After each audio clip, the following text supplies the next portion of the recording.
Western idea influence youth మీద ఉందా లేదా? జవాబు ఏంటంటే చాలా ఉంది అనేది జనరల్ ఆన్సర్. ఇప్పుడు ఎలాంటి ఇంపాక్ట్ అనేది ఉంది అంటే ప్రధానంగా మనం తీసుకునేది ఇవాళ ట్రెండ్ లైన్స్ ఏంటంటే లివింగ్ రిలేషన్షిప్. కలిసి ఉందాం రా, ఏమవుతుందో తర్వాత చూసుకుందాం. ఏమవుతుందంటే చాలా అవుతుంది.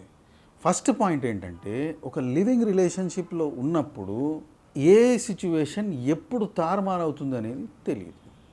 ఉదాహరణకి కొన్ని కేసులు అనవసరంగా రావచ్చు. ఏంటది? అసలు అంగీకారం లేదు, మ్యారేజ్ చేసుకుంటామని దొంగతనంగా తీసుకుపోయిండు. కిడ్నాపింగ్ కేసు అవ్వచ్చు. ఈ కిడ్నాపింగ్ కేసు అయినప్పుడు సిచ్యువేషన్లో ఇవ్వాల్సిన ఎవిడెన్స్ ఎవరు? ఆ అమ్మాయి ఇవ్వాలా.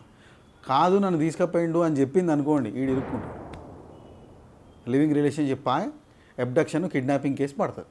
రెండో ప్రాబ్లం, ఒకవేళ పిల్లలు వచ్చినారు అనుకోండి, లిజిటిమేట్ ఇల్లిజిటిమేట్ షీట్ పక్కన పెడితే కన్సెంటెడ్ సెక్షువల్ అయ్యింది అనే కాన్సెప్ట్కి డిఫరెన్సెస్ వచ్చేస్తాయి. సడన్గా మంచి పోయి రేప్ కేసు పెట్టచ్చు. ఇది ఇంకో ప్రమాదం. కన్సెన్షన్ ఉంది అంటే చేసేటప్పుడు రికార్డింగ్ తీసుకోం కదా. సో ఆ ప్రమాదాలు కూడా ఉన్నాయి. అంటే వెస్ట్రన్ ఇన్ఫ్లుయెన్స్, అసలు లివింగ్ రిలేషన్షిప్ అనేది భారతదేశంలో కాన్సెప్టే లేదు. పెళ్ళి అనేది ఒక సంస్కారం. ఈ సంస్కారాన్ని పక్కన పెట్టేసి ఏదో వీడియోలు చూసి, ఏదో ఫోటోలు చూసి, డేటింగ్ ల్యాప్ అని, మేటింగ్ ల్యాప్ అని అని తిరిగేస్తూ ఉంటే దీనివల్ల ప్రమాదాలు తప్పించి వచ్చేది ఏం లేదు. అట్లాంటి ఇన్ఫ్లుయెన్స్ నుంచి అవాయిడ్ చేయడానికి ఫస్ట్ అండ్ ఫార్మోస్ట్ థింగ్ ఏంటంటే అసలు అవసరమా అనేది మనం ఒక క్యాల్కులేట్ చేసుకోవాల్సిన విషయం.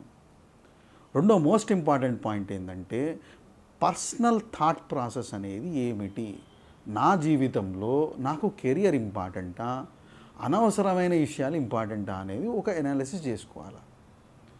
ఇలాంటి సిచ్యువేషన్ జరిగితే, ఫాల్స్ కేస్ అనేది జరిగితే ప్రధానంగా చైన్ ఆఫ్ ఎవిడెన్సు, అక్కడున్న కంప్లైంట్లో ఉన్న బేసిక్స్ అనేది మనం చూసుకొని దానికి ఇమీడియట్గా తత్సంబంధమైన పిటిషన్లు వేసుకుంటే ప్రొటెక్షన్లో ఉంటారు.